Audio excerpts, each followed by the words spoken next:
Romans chapter 12 verses 1 to 8. The living sacrifice, the unity of the church. Therefore, brothers, I call on you through the compassions of God to present your bodies a living sacrifice, holy, pleasing to God, which is your reasonable service.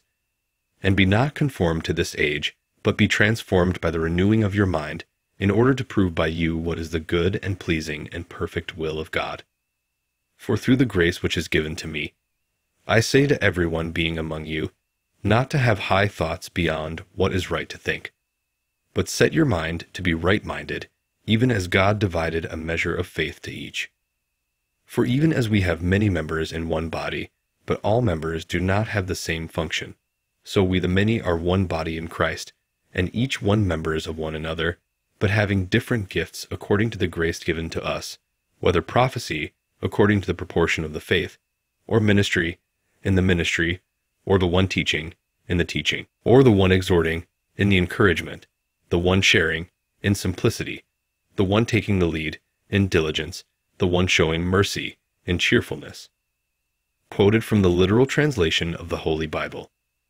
Dear God, my beloved Father, I thank you for granting me peace and health on this new day. I thank you for the eternal living Word of God that nourishes me every day. I ask Christ to strengthen me and the Holy Spirit to grant me wisdom. I am grateful to Christ and the Holy Spirit. Father, I would like to present my understanding of Romans chapter 12 verses 1 to 8. Dear Father, my understanding of verse 1 is as follows. Through the Apostle Paul, the Holy Spirit advised God's people to offer their bodies as a living sacrifice, holy and pleasing to you, for that is the true and proper worship. I understand that only when I offer my body to you to be used according to your will, then all my acts of worship will have meaning.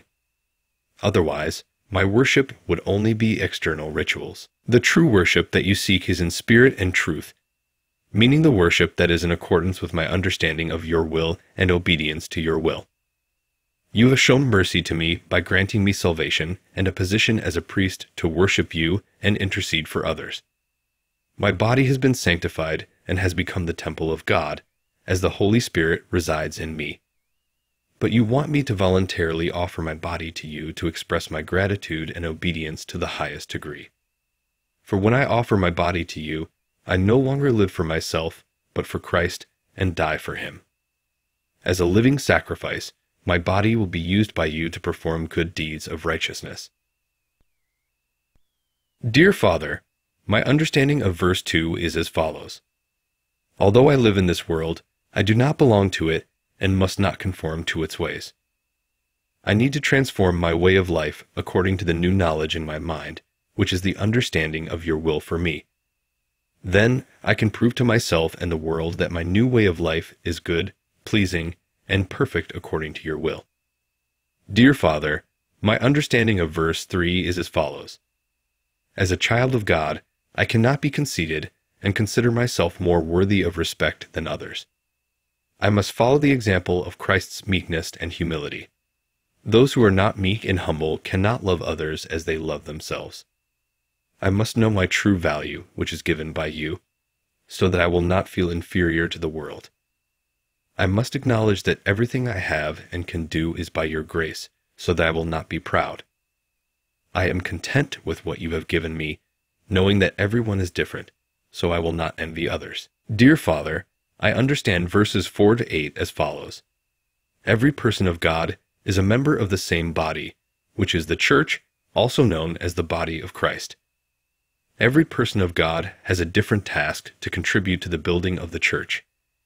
Every person of God supports one another to accomplish the common purpose that Christ has set for the church, which is to care for each other, build faith in each other, and preach the gospel together.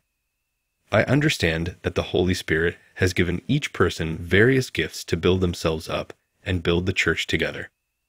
I understand that each person must use their gifts by faith to serve one another in the church. There are various forms of service, such as providing material support, teaching, sharing the Word of God, advising, and encouraging, as well as serving in governance and discipline within the church. However, all of this must be done in love, compassion, respect, and obedience to each other. Dear Father, we can only do this when we genuinely offer our bodies as living and holy sacrifices to you. Similar to ancient Israel, where they offered a lamb as a burnt offering to God twice a day, we too should offer our bodies as living and holy sacrifices to you each day, both in the morning and evening. Although the Holy Spirit only advised and encouraged us, without commanding us to offer our bodies, the decision is ours. Dear Father, I am delighted to offer my body to you every day. I pray that you will accept my body and use it according to your will. Please use me to build your church with the gifts that the Holy Spirit has given me. Thank you. In the grace of Jesus Christ, my Lord. Timothy Christian Huynh, April 5th, 2023.